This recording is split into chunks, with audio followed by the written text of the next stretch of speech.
Hello guys, என் பேர் Loki. Welcome back. இன்றைக்கி நம்ம பார்க்க போகிறது டிராகன் ஸ்லேயர்ஸ் பியர்லெஸ் ரெக்ரெஷனோட எபிசோடு 4. எபிசோடு 3 மிஸ் பண்ணவங்க ஃபீல் பண்ண வேணாம். கீழே டிஸ்கிரிப்ஷனில் லிங்க் கொடுத்துருக்கேன், மறக்காமல் செக் பண்ணிக்கோங்க. உள்ளே போகிறதுக்கு முன்னாடி அப்படியே ஒரு செகண்ட் வெயிட் பண்ணி அந்த லைக் பட்டனை தட்டி விட்டு நம்ம சேனலுக்கு சப்ஸ்கிரைப் பண்ணிக்கோங்க. சரி வாங்க, டைம் வேஸ்ட்டு பண்ணாமல் இப்போ கதைக்குள்ளே போகலாம்.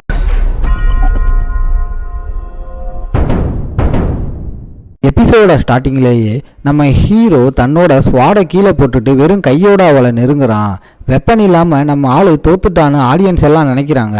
ஆனால் உத்து பார்த்தவங்களுக்கு தான் ரியல் மேட்டர் புரியுது. நம்ம ஆளோட அட்டாக் வரும்போது ரெய்னா சத்தியம் பண்ணதை மீறி ஆரா யூஸ் பண்ணிட்டா. அந்த சின்ன ஆரா யூஸ் பண்ணதே நம்ம ஆளோட பெரிய விக்டரி தான். அகாடமியில் யாராலையும் செய்ய முடியாத ஒரு அசாத்தியமான விஷயத்த நம்ம ஆளு செஞ்சு காட்டிட்டான். ரெய்னா அவளோட ஃபுல் ஆரா மேஜிக் பவரையும் யூஸ் பண்ணி தப்பிக்க பார்த்தும் நம்ம ஆள் அசால்ட்டாவை மூஞ்சிலே ஒரு வெறித்தனமான குத்து விடுறான். அப்படியே ரத்தம் தெறிக்குது. தாங்க முடியாமல் ரெய்னா தரையில் சுருண்டு விழுகிறா. நம்ம ஆள் அவளுக்கு முன்னாடி ஒரு சிங்கக்குட்டி மாதிரி மாசா நிற்கிறான்.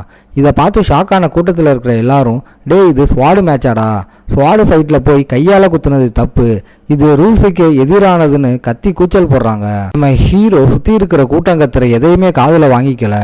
ஏன்னா இந்த ஃபைட்டில் அவனுக்கு என்ன தேவையோ அது அவனுக்கு கிடைச்சிருச்சு. தரையில் விழுந்து கிடக்கிற ரெய்னாவை ரொம்ப கூலாக பார்த்து, என்ன இன்னும் ஃபைட் பண்ணணுமா, இல்லை இதோட முடிச்சுக்கலாமான்னு அசால்ட்டாக கேட்குறான். ரெய்னா ஃபஸ்ட்டு லாஸ் அக்செப்ட் பண்ணாமல் நான் ரிலாக்ஸ் ஆனதால தான் அடிச்சேன்னு போய் சொல்கிறா. கைக்கு பதிலாக கத்தி இருந்தா ரிசல்ட் வேறன்னு சாக்கு சொல்கிறா. மற்றவங்க என்னதான் கத்துனாலும் ரெய்னாவுக்கு இப்போ ரியாலிட்டி என்னன்னு நல்லா புரிஞ்சிருச்சு. வேற வழி இல்லாமல் தான் தோத்துட்டோன்றத அவன் மனசார ஒத்துக்கிறா. ஆனால் எப்படியும் ரெய்னா தான் ஜெயிப்பான்னு கெத்தா நின்றுக்கிட்டு இருந்த அவளோட ஆளுங்க எல்லாரும் இப்போ என்ன பண்ணுறதுன்னே தெரியாமல் ஷாக் ஆகி போய் நிற்கிறாங்க. ஒரு காலத்தில் எல்லாராலும் வெறும் குப்பைன்னு ஒதுக்கப்பட்ட நம்ம ஹீரோ இப்போ அந்த டாப் ஃபேமிலியோட ப்ரைடான ரெய்னாவே வச்சு செஞ்சு அவளோட கர்வத்தை டோட்டலாக உடைச்சிட்டான். பின்னர் ஜீக் டிராகர்னு அகாடமியில் அனௌன்ஸ் பண்ணும்போது ஒட்டுமொத்த கூட்டமும் வாயடிச்சு போகுது.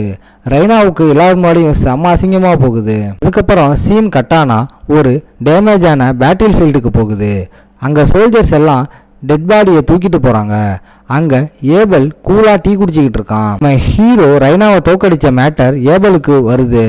ஏபல் அதை சீரியஸாக எடுத்துக்காம பிளெஸிங் ரைட்ஸுக்கு இன்னும் எவ்வளவு நாள் இருக்குன்னு கேட்குறான். அடுத்த பௌர்ணமியில் நடக்கும்னு சொன்னதும் அவன் ஃபேமிலியை பார்க்க கிளம்புறான். அதுக்கப்புறம் அகாடமியில் நம்ம ஹீரோ ஜெயிச்ச விக்டரி அங்கே இருக்கிற எல்லாருக்கும் ஒரு பெரிய ஷாக்கை கொடுத்தாலும் நம்மளால் அதையெல்லாம் கண்டுக்காமல் ரொம்ப சைலண்ட்டாக அடுத்த கட்டத்துக்கு மூவ் ஆகுறான். அடுத்து வரப்போகிற அந்த முக்கியமான பிளெஸிங் ரைட்ஸுக்காக இப்போலேருந்து ஒரு மாதம் வெறித்தனமாக ட்ரைனிங் பண்ண ஆரம்பிச்சிடறான். இந்த நாள் வந்ததும் நம்மால் அடுத்த பெரிய ஈவெண்ட்டுக்கு ரெடி ஆகுறான். இந்த வீக்கான உடம்பை வச்சு பழைய லைஃப்பில் ரெட் நைட் ஆனது அவனுக்கே ஆச்சரியமாக இருக்குது. சிஸ்டமை ஓப்பன் பண்ணி பார்த்தா ஸ்கில் எக்ஸ்பர்ட்ஸ் லெவல் தாண்டுனா ரேங்க் அதிகமாகும்னு புரியுது. மேட்சில் அவன் மூமெண்ட் ஸ்கில் இம்ப்ரூவ் ஆனதுக்கு சந்தோஷப்படுறான். டெக்கர் இன்னும் 2 மணி நேரத்தில் கிளம்பணும்னு சொல்கிறாரு. நம்ம ஆளு கூலாக பேக் பண்ணிட்டு கிளம்புறான். கேரேஜில் ட்ராய் எஸ்டேட்டுக்கு போகிறான். ஹேக்கர்ஸோட மெயின் எஸ்டேட் வேறு இடத்துல இருந்தாலும் பிளெஸிங் ரைட்ஸ் அந்த பழமையான எஸ்டேட்டில் தான் நடக்கும். நம்ம ஆளு கெத்தா எஸ்டேட்டுக்கு வரான். இல்லை ரைட் ஆரம்பிக்க போகுது. நிறைய விஐபி லெஜெண்ட்ஸ் எல்லாம் வந்திருக்காங்கன்னு நம்ம ஆளுக்கு அப்போ தான் புரியுது. அவங்க என்ன நினைச்சாலும் கவலை இல்லை, தோத்தா ஒதுக்கிடுவாங்கன்னு நம்ம ஆளுக்கு நல்லாவே தெரியும். இப்போ ஒருத்தரை பார்த்து நம்ம ஆளு செம்ம ஷாக் ஆகுறான். ஏன்னா அங்கே சும்மா சாதாரண ஆள் நிற்கல, அந்த இடத்துல இருப்பான்னு யாருமே எதிர்பார்க்காத ஏபல் டிராக்கர் மாசா நிற்கிறான். ஏபல் சிங்க மாதிரி இருந்தாலும் அவன் ஒரு கொடூரமான புச்சரிங் நைட்டு. பாஸ்ட் லைஃப்பில் ஏபல் இங்கே வரவே இல்லை. ஃபியூச்சர் மாறாதுன்னு நம்ம ஆளுக்கு புரிஞ்சிருச்சு. இந்த மாறின ஃபியூச்சரை நம்ம அட்வான்டேஜாக யூஸ் பண்ணிக்கணும்னு நம்ம ஆள் பிளான் பண்ணுறான். செரிமனி ஸ்டார்ட் ஆனதும் எந்த அவைக்கனிங் வந்தாலும் ஃபேஸ் பண்ண ரெடி ஆகுறான். அங்கே இருக்கிற ஆரோனை கூப்பிட்டதும் அவன் பயத்தில் நடுங்கிக்கிட்டே முன்னாடி வரான். அங்கே இருக்கிற அந்த டேஞ்சரான ரிச்சுவல் வெசல் மேலே அவன் கை வச்சு அடுத்த செகண்டே அவனுக்குள்ளே இருக்கிற பவர் பயங்கரமாக அவைக்கன் ஆகுது. ஆனால் அந்த பவரோட ப்ரெஷர் தாங்க முடியாமல் அவனுக்கு ரத்தமே வந்துடுது. இந்த ப்ளூ பவர் சில வரைக்கும் போய் ஆரனோட ஆரா செம மாதம் ஆக்டிவேட் ஆகுது. நிஜத்தை சொல்லப்போனால் நம்ம ட்ராக்கர் ஃபேமிலியில் இருக்கிற எல்லாருமே அவங்களுடைய 12வது வயசுலேயே இந்த மாதிரி ஆரா அவைக்கன் பண்ணிடுவாங்க. அதுதான் அவங்களோட ஸ்பெஷாலிட்டி. ஆரனோட அவைக்கனிங் சக்ஸஸ் ஆனது எல்லாரும் ஒரு சாதாரண விஷயமா கடந்து போகிறாங்க. ஆனால் அங்கே இருக்கிற ஒரு சிலருக்கு மட்டும் சாதாரண ஆராவுக்கு மேலே மானா இன்ஹெபிசிங்கிற அந்த ரேரான பவர் கிடைக்குது. அந்த பவர் ஆக்டிவேட் ஆனாலே அதை சுற்றி இருக்கிற மேஜிக் ஐட்டம் எல்லாம் சும்மா டமால்னு டேமேஜ் ஆக ஆரம்பிக்குது. அங்கே அலாரமும் அடிக்கிற சத்தம் கேட்குது. இதை பார்த்ததும் அகாடமியில் இருக்கிறவங்க இப்போ அவங்கள பியூர் பிளட்னு அனௌன்ஸ் பண்ணுறாங்க. பியூர் பிளட் அவைக்கன் ஆனவங்களுக்கு ஸ்பெஷல் க்ளவுஸ் கொடுப்பாங்க. அவங்களுக்கு ஃபேமிலி ஃபுல் சப்போர்ட் கொடுக்கும். அடுத்து யாரை கூப்பிட போகிறாங்கன்னு எல்லாரும் வெயிட் பண்ணுறாங்க. நம்ம ஹீரோ ரைனாவை அடித்ததால் அவனுக்கும் அதே பவர் கிடைக்கும்னு கூட்டத்தில் பேசுகிறாங்க. நம்மால் அந்த சிலை முன்னாடி போய் நிற்கிறான். பாஸ்ட் லைஃப்பில் இந்த சிலை அவனை அசிங்கப்படுத்துச்சுன்னு நினைக்கிறான். இந்த வாட்டி ரிசல்ட் வேற மாதிரி இருக்கும்னு நம்ம ஆளை நம்புகிறான். இப்போ நம்ம ஆள்கிட்ட ஈதர் ஹீலிங் பவர் எல்லாம் இருக்குது.